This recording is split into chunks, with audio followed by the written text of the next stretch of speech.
How to make Facebook friend list is private. So open Facebook now.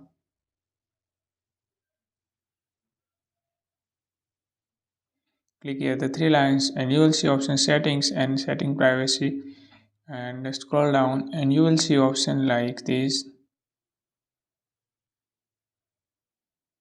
So back and click here the setting options, security and privacy options, and click here the